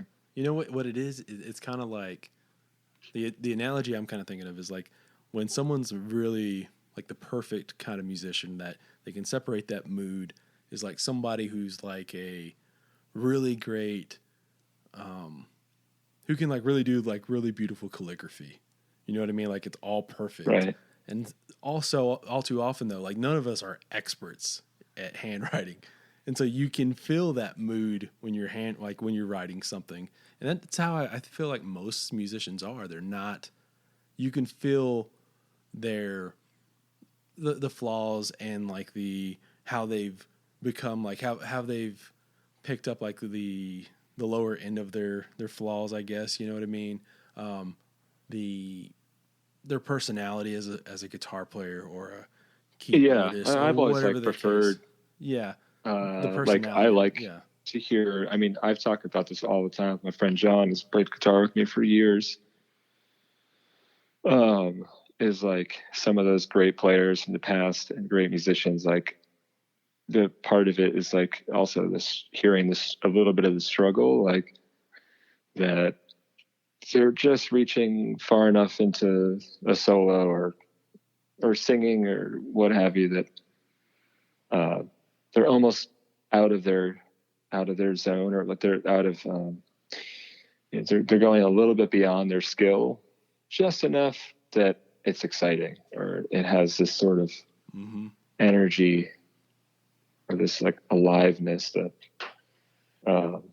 is pretty hard to replicate if you're just a musician and like is incredibly good at, and you don't have to work hard at all to do this thing. And it's like it's definitely a different vibe and energy, so to hear someone like pushing themselves, I think that's what you were saying, or that's what I interpreted as like, hearing like the flaws or like the little mistakes or stumbles into like another phrase here, but then they come around, really nail that little parts. Like, it's great. So that's or like even just like the little tricks, you know what I mean? Like because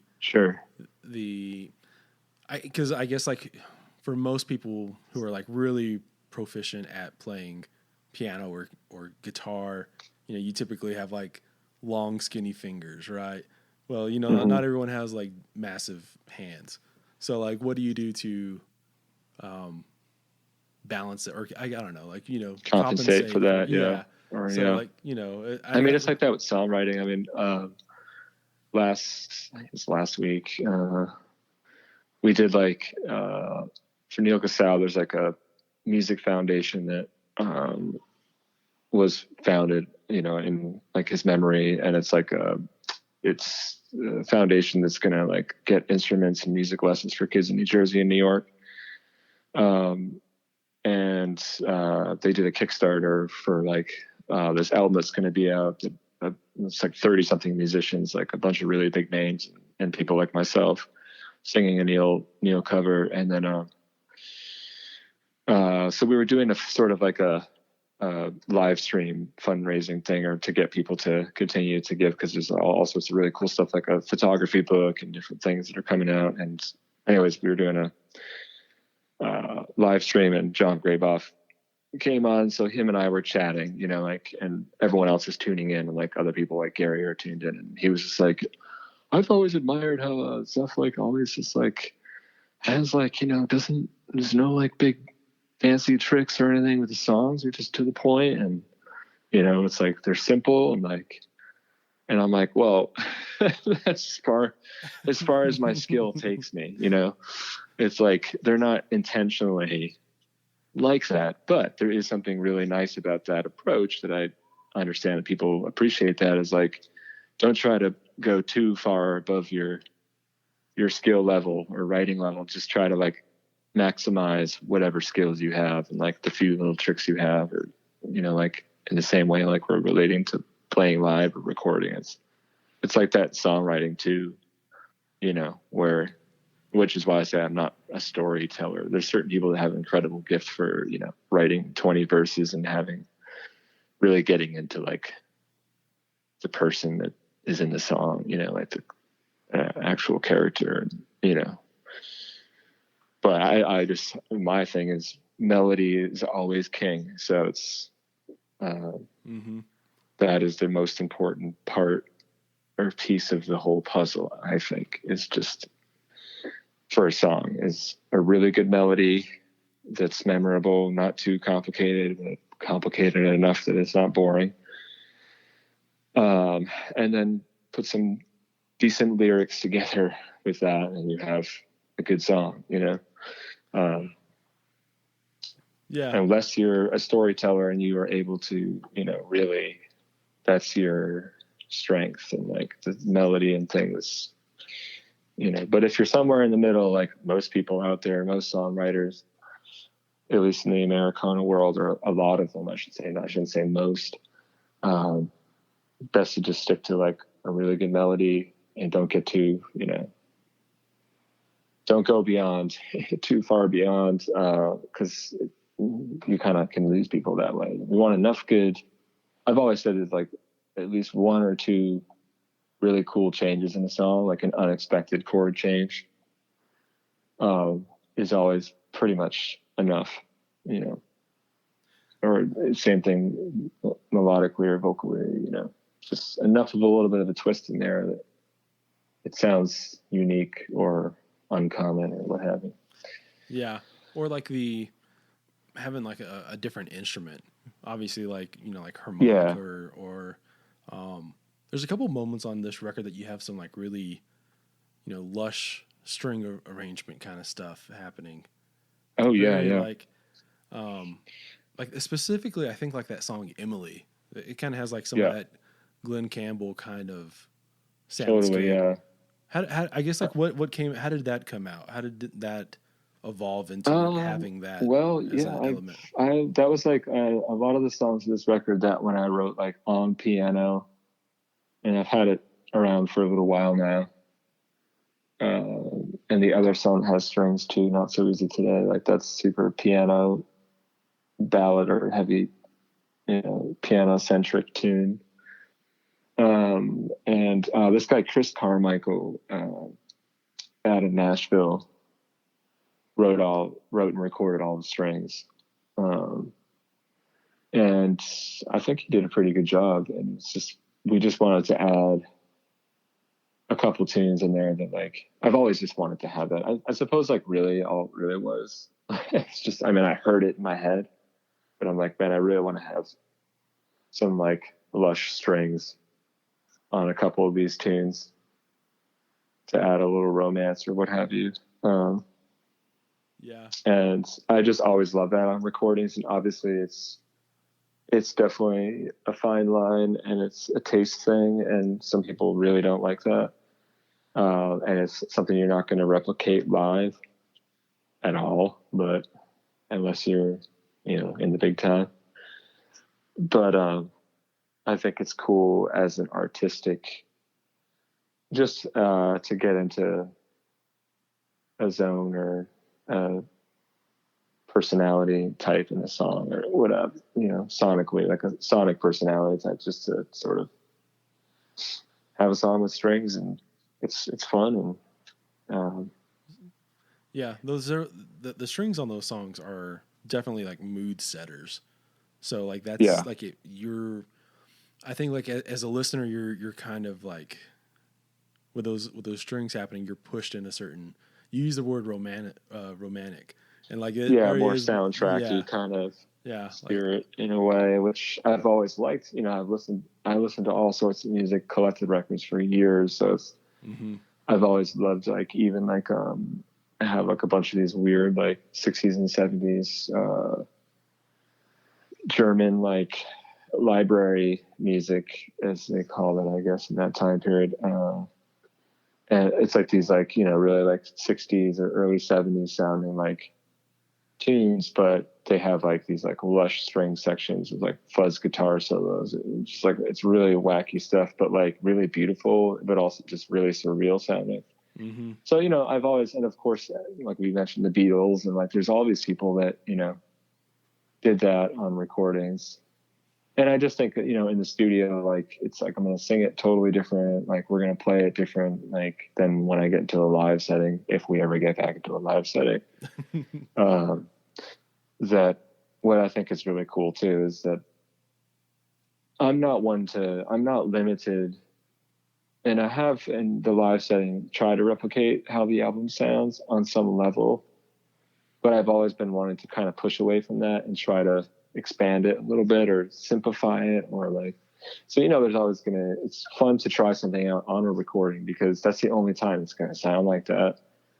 Or, you know, I'm probably not going to have a sax solo like live on the song, you know, on tour, unless I find a sax player on the road, which is not impossible, you know. Right. Yeah. I mean, Skinny Dennis, we've done that. Like, we have so many friends. I would play there every week, and there's, you know, there's many different horn players that would show up at like 11:15, and we'd be playing till midnight and be like, dude, come on in and sit in on the last set or whatever, you know, or a friend playing trombone, or, you know, a fiddle player, like a really great mandolin player, harmonica player, or just someone random that we have a feeling is a pretty all right guitar player. We're like, sure, come on in, rip a few solos, like. But on the road. So anyway, my point is, it's fun to try stuff out like in the studio, because that's the only place that it's going to be like that. So I tried to like go in a couple different directions, recording wise, to make it interesting, as a listening experience, that, as a piece of work, I guess, as a whole. Yeah. Well, it goes back to, like I mentioned early on, of like a record kind of being like a snapshot. And like, that's just that, I feel like we all too often think of songs as being finished once they've been recorded. And there's no rule that says like it has to be done that way forever. There's, there's like the famous, I forget who, I've referenced Dylan so many times here, but it might be Dylan, or it's someone else, like, Robert Hunter or someone like that, one of the great, or even Leonard Cohen, like, where they talk about how a song is like, it's its own unit, like it's almost as if it existed before you or somewhere. And like, they're really mysterious. When you have a really good song, it's like, sometimes you think to yourself, I don't know how I wrote that, because it's pretty good, and it just kind of came to me, or the inspiration came to me and I was there to like record it down on paper.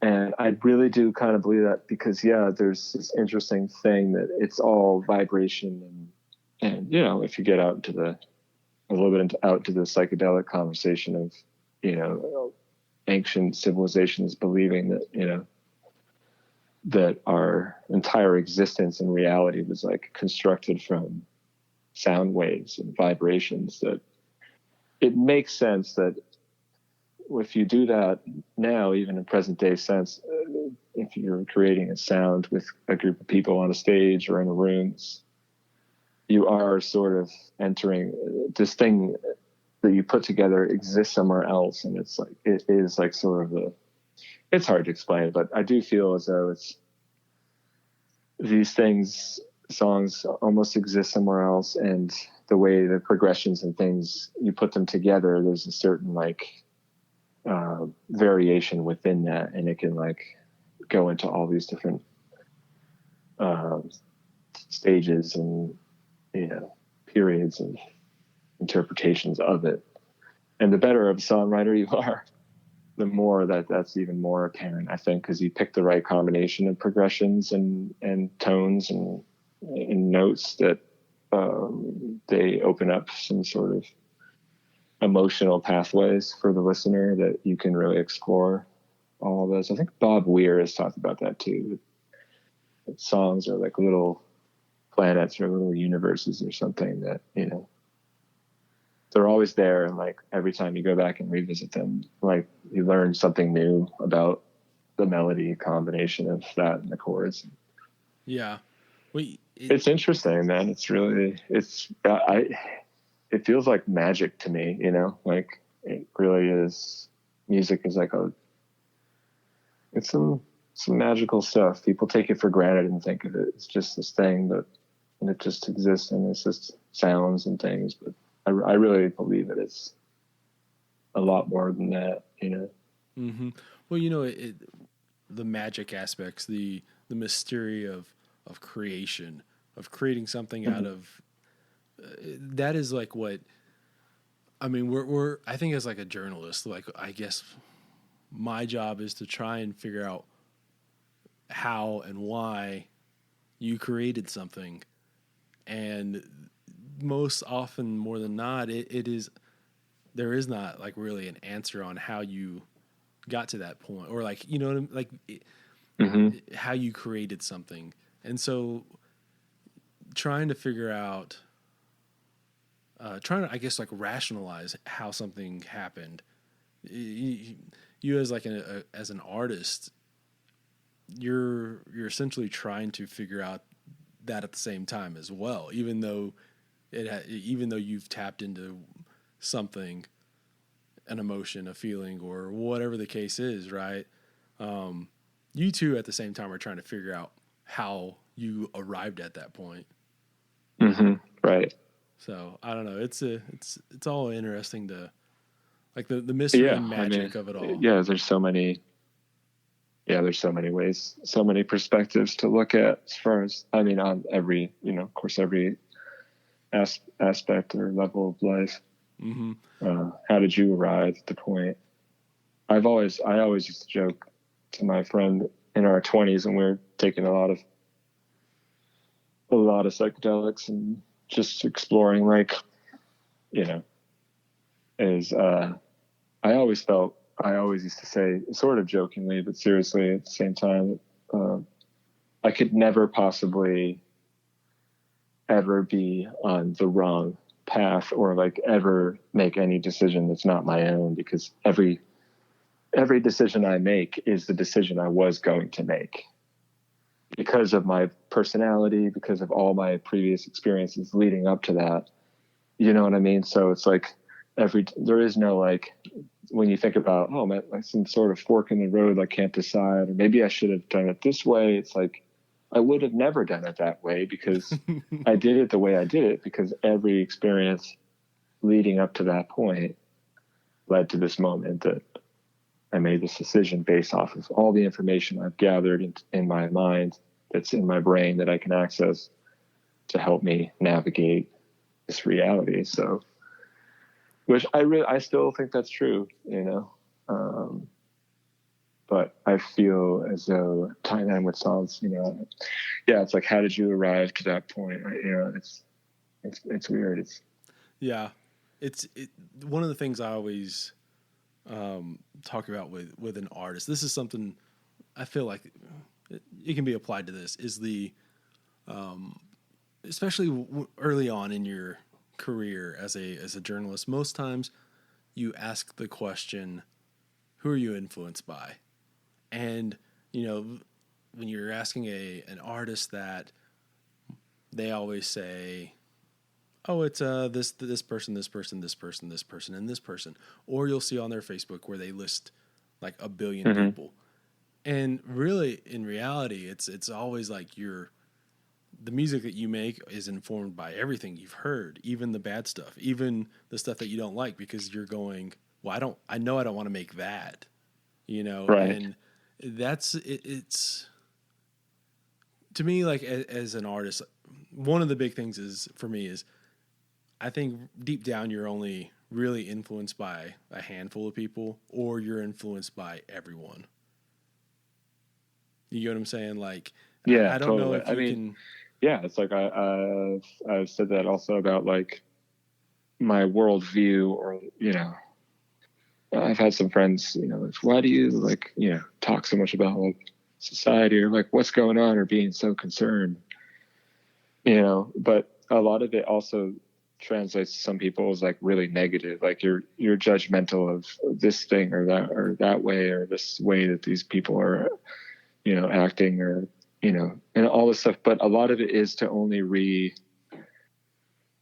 reaffirm like what your perspective is on who you are, and like how the world, how you should live. It's like all the things that you don't like that people are doing, you have to sort of talk about it, and that, sort of outlines your idea of like how you should live. Mm-hmm. I don't know if that makes sense related to what you said, but it kind of made me think of that. But yeah, well, one of the things I always say, it's like influence is like, it's like, well, everything does. And also, like you said, music you don't like, or things that you don't like, only re-emphasize or inform what you do like. You have to assess those things you don't like in order to better understand that. Anyhow, you were saying. No, I was gonna say is that I can't think of how I put it one time.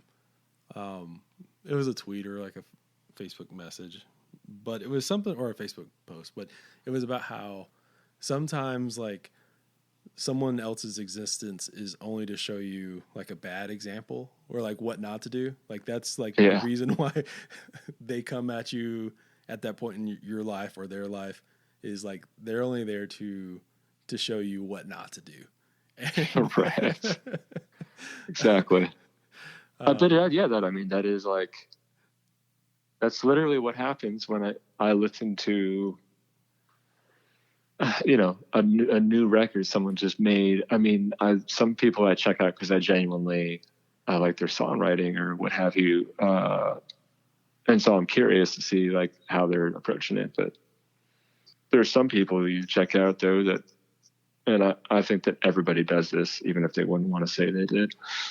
But you're listening to it just to hear exactly like, okay, that's definitely not how I think a record should say. It's like, I like hearing, it's like, why would they, and that is the whole thing. It's like, yeah, you see how someone does something and that's exactly how I don't want to do it.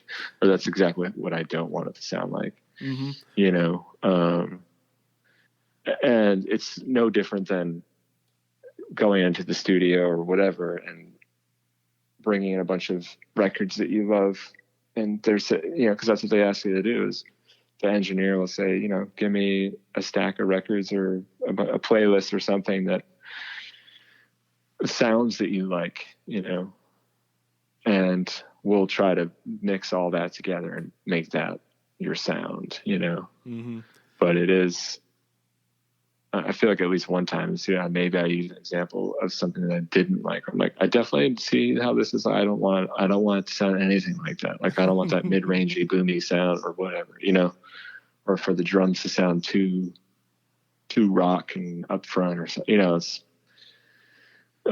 so yeah, it's interesting. Yeah. That's like it's a real thing. It's the hate listen. It's the, what I used to do like growing up is, this is one of those weird things. Like, I didn't necessarily want to be a journalist when I grew up when I was younger, but I remember like reading certain writers just out of like, for that, the hate read basically. Like, right. Like, I don't like, now I'm not going to like name anyone, but there were certain like writers that were in some of my favorite magazines, that I would like read a piece by them just because I was like, I fucking hate this guy. Or like, or not as like hate him, but it's like, oh, I don't like the way he writes. And so I'm going to read it just to get, because you're just like angry about like the pretentiousness or like, in which what I'm talking about right now is like full on pretentious, asshole kind of stuff. But yeah. it is very much, I don't know. That's such a, I think people don't want to admit that they do that, but that's what people do on Twitter now or on social media in general, is you go and check up like on people that you don't like, and you just read right. their stuff because you're like, oh, this is so awful. Or yeah, it's, in that regard, like, the social media is like definitely, it's another one of those things where it's really great for a lot of things. It's really bad for a lot of other stuff. And a lot of that like human psychology comes into play. Yeah. When it comes to like, people, how they observe each other on social media, and like, it's not good. Yeah. Well, it's just even crazy to think about how many images and all this useless information that we're constantly getting bombarded with every day, just by participating in the social media experiment is what I'm going to call it. Is, it's so many images and so much information. It's like, it's somewhere in your mind, it's, you may not be able to recall it.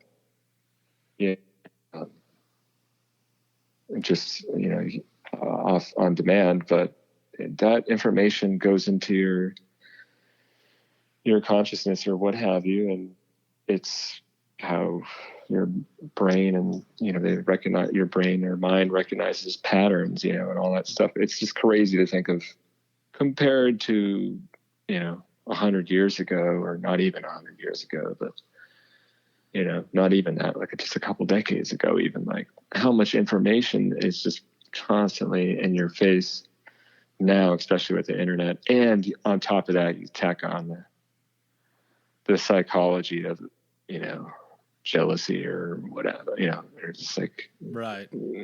just all that stuff. It's like, it's pretty weird.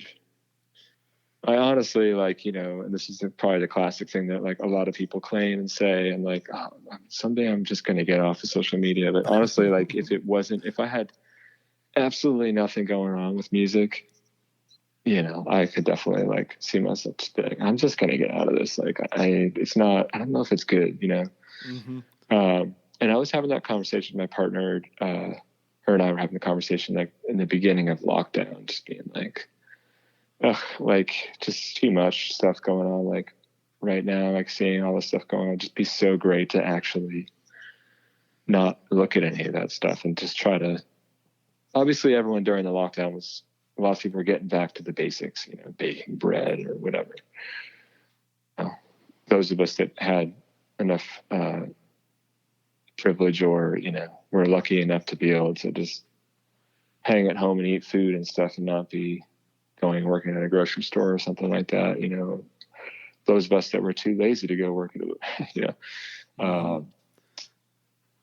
I still might go work at Trader Joe's. I don't know, but, sitting around like people just really getting back down to, do we really need all this stuff and all this information that's in there? Is it really good to have, or is it better to try to go back to it? And I think the COVID-19 thing definitely like opened people's eyes up to a lot of that stuff, even if they were already thinking about it, or just like, do I really need to go to a job 5 days a week? Right. Well, like it's like, do I really need to live in New York City, like a really crowded, expensive place? Maybe not, like, is there really stuff here that will I really miss a lot? I don't know. And that's all the stuff that everyone's coming to more focus on that, since like nobody's working or a lot of people aren't working. Mm-hmm. It's interesting. This episode is in part brought to you by the Blue Light Live here in Lubbock, Texas. While Blue Light is still closed due to the pandemic, there is a way to help A, support Blue Light, and B, get a sense of that normalcy by visiting bluelightlubbock.com, clicking on the merch tab, and getting some koozies, a vast array of t-shirts and caps, and yes, even a Blue Light flag.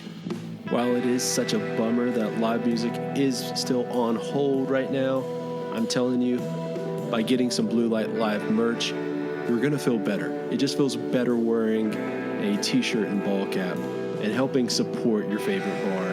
Again, that's bluelightlubbock.com. Click on the merch tab, get some merch. All right, back to the episode. I always indulge in just like reading Twitter and reading Facebook and doing all that stuff, but I've tried to like cut back and just not look. If I start like scrolling on Twitter and I find myself looking at it more than 5 minutes, I try and like put it down and go do something else, something productive, even just people who typically are like uncomfortable with silence. I try and at least do something like that for a while. It's like, don't even have anything playing. Don't have your phone on. And I don't know, like it's going back to the conversation about, about how COVID-19 has really made people think about like shutting off their social media. I think like it's such a weird thing where one of the big reasons why social media is a thing is the basic like campfire aspect of Twitter, of like being able to interact with people, right? And like that's like a very essential human thing, is the sitting around the campfire and talking about stuff with people. Mm-hmm. Yeah. And what Twitter does though is like it makes it where you have just an endless amount of people at a campfire, and that's not actual intimacy. That's not like actual conversation. And so like when everything has been started being shut down and you're kind of stuck with the people around you, For the most part, like the people that you've been stuck around with, and I say stuck in a general way, you are more or less like kind of chose to be with those people, and not like because you love them or you care for them or both or whatever the case, you like them. And I feel like that's what we need to realize, is that it's okay that we don't have to be so inclusive for what our little campfire is. You know what I mean? You can have way less people around what you're doing, who you're having conversations with, and that's like maybe a little bit more rewarding than having like, I don't know, having like an audience of a billion people and just kind of every once in a while getting their attention. So I don't know. It's yeah. Yeah, it's like I said, it's a social media experiment is what's going on right now. I don't know. Yeah. I don't know how it's gonna end, or if it's ever gonna end, but I don't know. It's interesting. I feel like what's gonna happen is, and this is like, we'll get off the phone on this one after this point. But like, there's a lot of talk about how like the next generation will have the backlash against social media. Not like the I guess like what we are, we're technically the millennials. People always think of millennials as being like the young kids, but those are we're the Oregon Trail generation. If you're close to my age, that's what I call it. Actually, I don't. Someone came up with that, but I still like we're on the cusp. Like we're not quite full on millennial, you know. Yeah, like in that middle ground. Because you can remember like life before cell phones and like but whatever pre-internet, like at home, that before everyone had direct access to that as easily, whatever the generation is after this generation, the pendulum will swing back where they backlash against having for sure. And I mean, that's like, it's the privacy. That's inevitable. That seems to be. It's always been like that through history. I've had that exact conversation several times now because I have like a newborn son, and he's like 5 weeks old now, and so me and my partner just having these conversations, like how much I already don't like to share a ton of my life on social media anyhow. It's just not my thing. I share music I'm into, my own music that I'm promoting, and the Grateful Dead. Basically, like I have like a dead night that I used to do in Brooklyn, and then everything closed down, so I started doing this thing called Dead Stream. So I just do a live stream, and I collect all this stuff. So I just play all these shows from the past, and people tune in that are Deadheads, and it's fun. But, I love posting stuff about that. But as far as like personal life, selfies or other things, what I'm doing or like what, it's like, I do that to a degree, but I think a lot less than some other people. Some people do all the, everyone's in a kind of on the spectrum of that. Like share a lot of their personal life or not very much or somewhere in the middle. But we were having that conversation the entire time, like leading up to him being born, was, well, what am I going to share?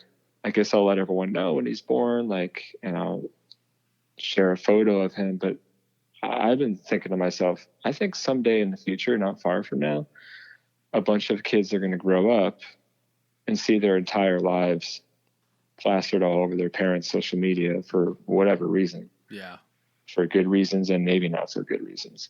And you're going to hear about like, kids suing their parents for, some sort of like, privacy, personal, like, privacy, like violation or something. It sounds really far fetched, but I was sort of just like thinking about like the sort of apocalyptic future, like, just the future of with all this technology and even more a part of everything that people will want to rebel against that. And they won't want to broadcast their life. Right. You know, so the more I started thinking about that, the more I was thinking to myself, I don't know if I'm really going to like share much at all. I've seen some stuff where people only show like their kid's body, you know, like there'll be a cute photo of their baby, but their face isn't really shown, you know, like it's like that way the angle is, you can't really see it, you know. So, you know, and I've shared like one thing, but I don't think that I'll be sharing like an incredible amount. And it's just like, it's something about it to me, and it's just me, but something about it to me just felt like, I don't know if I need to share. Like once he gets to a certain age, then maybe I'll ask him, hey, if you want, is it okay if I share this photo of us, you know? So that's interesting, because I think that a lot of people will rebel just for that very reason, that they'll see that the technology has become so like nobody has any privacy anymore. It could go that direction, or it could go, it's going to just completely take its grip on people, and we're going to be living in like, you know, kind of what's going on in like China, you know, like where it's like people there and they have their, you know, or the AI there is like the most advanced because they have the most information being processed of people's personal lives and personal information, and everything that everyone does is through their phone and through technology. Like you think we're doing it here, there it's like every aspect, cameras everywhere, you know, it's like we could just head in that direction, and then nobody will rebel because it'll just be the technology will just be too good or too much a part of life that, I don't know. Yeah, it's interesting to consider all that stuff and where we'll be 20 years from now. But I think you're right, though. Like that generation is the generation, like my kids' generation, and like my nephews and my nieces that are maybe 10 years old, and then will also be sort of part of that, where they're probably going to take a look at everything and see some of the damage that's happened because of that, and try to say, let's go in this direction. Like we went too far in this direction, you know? Yeah. It's such a, I mean, even me, I've asked my mom like, hey, will you take that down? You know, like, because you're like, oh, the embarrassment aspect, you know, what's you're talking about, like, you know, suing your parents about photos or oversharing privacy, kind of stuff like that. Even like on a practical level of, hey, mom, I didn't get a job because, you know, they did a deep background check on me, and, you know, or whatever that, because there people right. don't get jobs because of their Instagrams or stuff like that. Yeah. And so it makes sense. I mean, I don't know. It's yeah, I mean, I guess we'll just have to wait and find out, but it's I definitely think that, you know, there'll be some sort of like reassessing, like how far have we gone with this, and do we want to keep going further, or like do we want to kind of slow things down or push back a little bit? But of course there'll be advancement in other areas that some of us might not feel comfortable with, you know. But, you know, it's interesting. I read this really long PDF with Elon Musk, his I forget what it's called. It's this company where he's trying to implant a chip into the human brain. Yeah. To extend the neocortex, you know, to for like memory basically recall. give you like, I forget how many thousands or hundreds of thousands faster computing abilities with like your brain. And it's a really fascinating, it's called Neuralink. That's what it is. And it's a PDF, like a really long piece on the history of that and how they got to that point, and the history of technology in general, going back to like, you know, fire and like combustion and like trains and like, and they just talk about how people in those time periods, you would think it's crazy, but the people, what they thought about like having a telephone, it was like some voodoo evil stuff, or, you know, people just didn't want to embrace it. But what's always been the pattern through all these technologies through history is that you would think that people would be really uncomfortable with this stuff, but it's always the case that like there's a small group of people that are like that, and the large group of people accept it. Even the people that are alarmed by it eventually just accept it. So when you think about like, oh, that's really creepy, getting like a chip put into my brain, like a net that goes over my brain, like a net of electrodes and stuff. Sounds really like sci-fi creepy stuff. But if history is going to continue, or if the present is going to, you know, follow what history has told us so far, that not many people will, you know, they won't really fight it. So I don't know, you know, we'll see. Like, yeah. And then, but it's interesting to think about all that stuff. You know, it's really fascinating. And of course, like the selling points on this is, you know, you're going to be able to remember every password. You know, you're going to be able to remember those like cherished memories. And yeah, or you're paraplegic and you couldn't walk. I mean, that's how they start all this stuff, all of the things that people, medical breakthroughs or whatever. You know, it's like if you weren't able to walk, that's actually going to be the first one that he's theorizing is going to be the first. He's not theorizing. That's the plan, is that people that had spinal injuries or like, you know, weren't able to walk or use whole parts of their body, they'll be able to like reconnect all that stuff through the technology that's implanted into their brain, and they'll be able to connect all those pathways again so that the person will be able to walk. Mm-hmm. So it's, you know, it's like, who's gonna fight against that? It's like, it's going to improve people's quality of life, and they'll just move on from that, you know, and mm-hmm. As soon as the technology gets more advanced, you know, yes. No, I mean, it makes sense. I mean, like, people act like we don't do that already, but people get LASIK surgery to correct their eyes, right? Mm-hmm. I wear glasses. We don't think of that as, I mean, it's a giant That's technology. step, but yeah, you know what I mean? It's trying to think of just the obvious things like that, you know, it's hearing aids, whatever the case is. So heart monitors and mm-hmm. things like that, you know, I mean, obviously they're working, scientists have been working on like replacing organs or growing new, you know, organs for people. As much as I'm like pretty old school dude, it's like I like natural stuff, you know. I'm not really into like, I'm not super embracing of like virtual reality or things like that, like kind of really creep me out. Maybe I think and I already felt this way before I've seen Black Mirror. I don't know if you've watched that show at all. Have you seen that show? I saw like a few episodes, but I'm not like seeing any.